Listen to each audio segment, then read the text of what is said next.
Hello everyone, welcome to the Gap Trading video. Unleash your trading instinct. We're going to take a deep dive on how I pull profits from the market on a regular basis using the Gap trading strategy. It's a known strategy. I'm just going to describe and lay out the framework on how I find these opportunities, how I manage the risk, and what I look for. So there's certain guidelines. So let's jump into that right now. Gap trading guidelines. So there are 4 that I follow. Institutions, the deal, patterns, and risk management.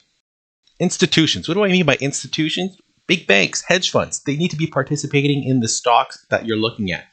So your Apple, your Amazon, your Google, and the list goes on. There are a lot, and you can do a simple search online to see if there's institutional participation in the stock that you're looking at, but you stick with the big names and you should be fine. And why? Because they're there to buy the dip. They're there to protect their positions. They have a lot of money, and they will be there at certain price points, and I'm going to show you where those are.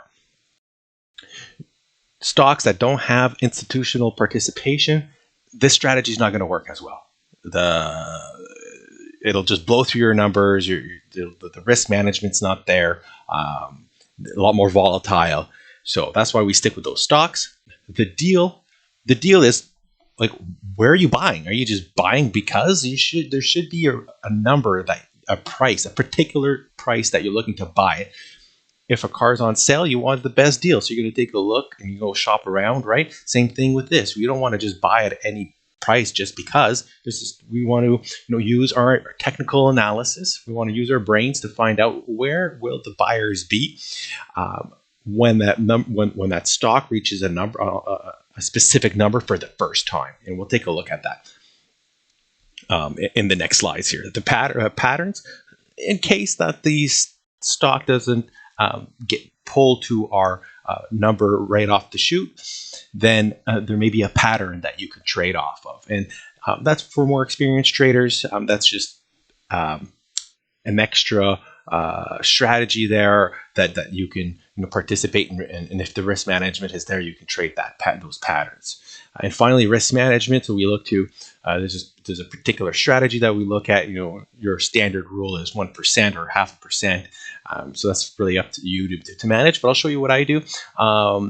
It's not necessarily, a fixed percentage. It's roughly around 0.5%, 1%, 1.5%. It varies. It also depends on, when the candle closes, a specific time in the day where a certain candle is formed and the price closes. That's when we'll decide if we're going to get out, not just because it went to a certain price we're going to get stopped out, because as we know, market can be volatile. You can get stopped out of a trade and then it goes and continues right into the direction that you were hoping it to go. So to avoid that mistake, we'll show you how we do it here. So let's flip this to Apple is the chart that we're looking at today. So let's take a look at Apple. I have it on a 2-hour chart. So what we're looking at here is, every line that we see here, every candle that we see here represents 2 hours of time. That way we can have, not so much a bird's eye view, but we can kind of zoom in on the intraday with, a lot of time on the chart, which I kind of like to demonstrate this particular example. So these pink lines we've identified gaps with these pink lines. So we have a gap here, and we have a gap here. And we're in September of 2020 all the way to March of 2021. And that is the time frame that we're in. And we're just looking at the past, the back test, the strategy to see if it worked, and to use those same concepts and framework into future trades as gaps develop into the future. So you see this, it doesn't quite look like a gap here, but because the price closed down here and opened all the way up here, there is a gap, and in this entire uptrend, it never got filled until later, and we're going to talk about this area in a bit. Again, here there's another gap. You can see there's a white space here, and a gap is the difference between the closing price and the opening price of the next day. If it's much higher or much lower, you will see a gap, and you can see there's a white space there. And a general rule of thumb is the markets like to fill those gaps, and that's what we're trading. So again, here you can clearly see that there's another gap. And a few days later, it came and filled that gap. And so let's talk about this particular this strategy in this particular scenario, where the price, as you can see, fell hard and fast, and that's what we want to see. So the beauty about gap trading, we're not really looking for patterns. We're not looking for any kind of technical indicators. We're really looking at the price, because the price is the ultimate. And once it gets there, that's what tells us where we want to buy, and we use the closing price of that gap as the number. And we also look for either whole or half numbers. That's a psychological thing in the trading world. So 132 here would have been, we would have set up a limit order on that day. As we saw price coming hard and fast, we would be setting our limit order, and you typically want to pull profits once you reach a 1% ROI, and then you can let the rest run. So we could see in this scenario here, we got, we came into it, we spiked through it a little bit here, right? Well, we went all the way to 130, and that's where I'm talking about risk management. We really want to wait for one of these candles to close below this price, which it never did.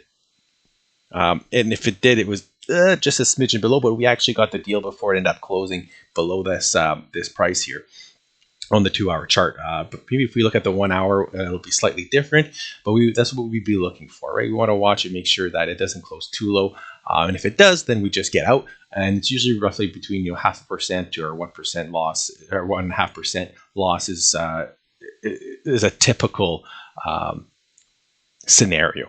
But as we saw here, it shot right up at $133.30 is where, and that's where you would get out. You would exit the majority of your position, and you would let the rest run if you want. That's an option, or you can close the entire position. And then, in the next few days, you got a little bit more until it continued down towards its downtrend here. So that was this particular setup, here on January 29th. And then we still had these two other gaps here and here that we were looking at.